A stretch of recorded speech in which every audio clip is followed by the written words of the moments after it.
السلام علیکم۔ ماہ رمضان میں غزہ لہو لہان، یہ ہے میرا آج کا موضوع۔ غزہ کے بارے میں لکھنا شروع کروں تو سوچتا ہوں کہاں سے شروع کروں۔ امت مسلمہ کی بے حسی پر لکھوں، یا ان مظلوم فلسطینیوں کی نسل کشی پر، یا ان دلیر اور بہادر فلسطینیوں پر جو جذبہ جہاد سے سرشار ہزاروں ماؤں بہنوں بیٹیوں اور بچوں اور نوجوان مردوں کی شہادت کے بعد بھی پرعزم اور شوق شہادت کا جذبہ لیے اپنے رب سے راضی ہیں۔ گزشتہ دنوں سوشل میڈیا پر ایک ویڈیو دیکھی جس کو دیکھ کر بے اختیار آنسو نکل پڑے۔ وہ معصوم بچہ جو لگ بھگ 14 سال کا ہوگا، ایک خالی برتن لیے لہک لہک کر چل رہا تھا اور خالی برتن دکھا کر کہہ رہا تھا، طویل مسافت طے کر کے اس جگہ پہنچا تھا جہاں کچھ کھانے کو مل رہا تھا، مگر جب تک میں وہاں پہنچا تو کھانا ختم ہو چکا تھا۔ مگر اس کے باوجود بھی اس کے چہرے پر نہ دکھ تھا نہ ملال۔ وہ اپنی معصوم سی مسکراہٹ کے ساتھ اپنے رب کی رضا پر راضی اور شاکر تھا۔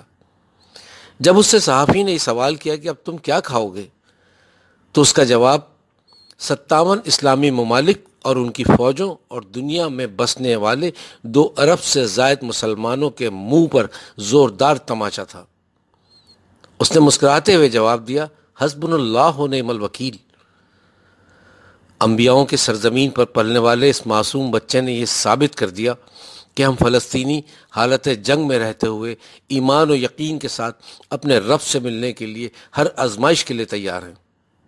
جہاں بھوک سے موت اور قدم قدم پر بارود سے لاشوں کے انبار ہیں، تم فوجی لشکر بناؤ اور ایٹم بم رکھ کر مطمئن رہو، مگر میرے لیے میرا اللہ کافی ہے۔ تم سے تو بہتر وہ 35 سالہ کافر تھا جو امریکی فضائیہ کا سپاہی تھا، جس کا دل غزہ میں ہونے والی فلسطینی عوام کی نسل کشی پر آبدیدہ تھا۔ وہ پوری دنیا میں نہ صرف احتجاج کر رہا تھا، پھر ایک دن دل برداشتہ ہو کر امریکہ میں موجود اسرائیلی سفارت خانے کے سامنے امریکی فضائیہ کا یونیفارم پہنے یہ کہتے ہوئے اپنے آپ کو آگ لگا کر جان دے دی کہ میں فلسطین پر ہونے والے ظلم کو برداشت نہیں کر سکتا۔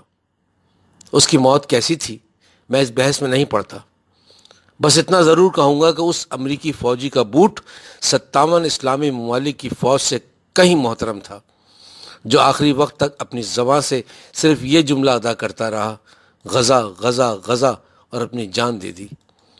مگر امت مسلمہ رمضان المبارک کے ان دنوں میں جہاں اسرائیلی جاہریت اپنے عروج پر ہے، خاموش اور بے حس بنی تماشا دیکھ رہی ہے اور فلسطین کو اسرائیل کے رحم و کرم پر چھوڑ دیا ہے، اور پوری مسلم دنیا رمضان المبارک کے اس مہینے میں سحر و افطار میں انواع و اقسام کے کھانے اور رات تراویح اور قیام اللیل میں کھڑے ہو کر اپنے رب کو راضی کرنے میں لگے ہوئے ہیں، جبکہ دوسری طرف انبیاء کی سرزمین لہو لہان ہے، جہاں عین افطار کے وقت ان پر گولے برسائے جا رہے ہیں۔ کیا روز محشر ہم اپنی ان عبادات کے عوض اپنے رب کو راضی کر سکیں گے؟ باری تعالیٰ جب ان پر راکٹ لانچر برسائے جا رہے تھے، ہم قیام اللیل میں تھے۔ وہ معصوم بچے جب بڑی بڑی بلڈنگوں کے ملبوں تلے دبے ہمیں پکار رہے تھے تو ہم اس وقت افطار کر رہے تھے۔ یاد رکھیں ایسی عبادات ہمارے منہ پر مار دی جائیں گی، اور یاد رکھیں وہ دن دور نہیں جب غزہ کے معصوم بچوں کا ہاتھ ہمارے گریبانوں پر ہوگا، پھر ہم اپنے رب کے حضور سر اٹھانے کے قابل نہیں ہوں گے۔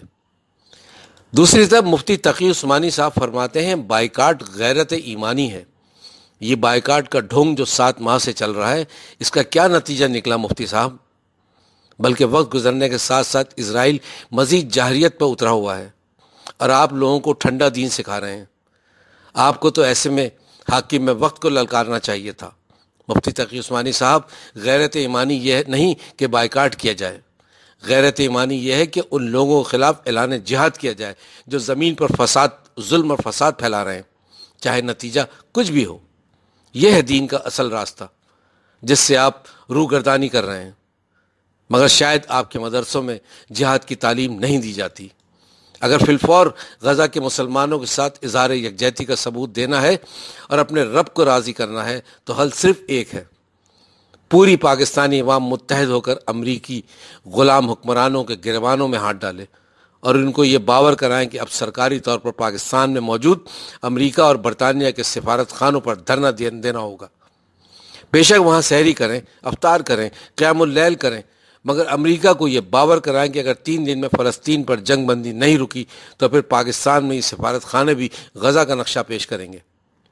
نتیجہ جو بھی نکلے ہم مقابلہ کریں گے، موت تو برحق ہے، ایک نہ ایک دن تو اس کے حضور کھڑے ہونا ہے، تو کیوں نہ اس طرح اپنے رب کے حضور پیش ہوں کہ گردن اٹھا کے کھڑے ہو سکیں۔ آئیے سوئی ہوئی انسانیت کو جگائیں، غزہ کے لیے ایک آواز بنیں، کیونکہ روز محشر ہر شخص سے اس کی انفرادی حیثیت سے بھی پوچھا جائے گا کہ غزہ میں قتل عام ہو رہا تھا، قبلہ اول لہو لہان تھا، تو تم کیا کر رہے تھے؟ لہٰذا بہتر ہے کہ امت مسلمہ کے بے حس حکمرانوں اور ان کی ناکارہ افواج کی طرف نہ دیکھیں۔ ان کے ضمیر مردہ ہو چکے ہیں، وہ اپنے احساسات اور دین اسلام کی تعلیمات کو مغرب کی چمک دھمک میں سب کچھ بھلا بیٹھے ہیں۔ خدارہ اٹھیے، میرا ارض فلسطین اور اس میں رہنے والے میرے بہن بھائی لہو لہو ہیں، ورنہ اللہ کے عذاب سے ہمیں کوئی نہیں بچا سکے گا۔ قوموں پر زوال اسی طرح آتے ہیں اور پھر قومیں تباہ کر دی جاتی ہیں۔ فیصلہ کرنا ہوگا، وقت کم ہے۔ والسلام، بابر فاروقی۔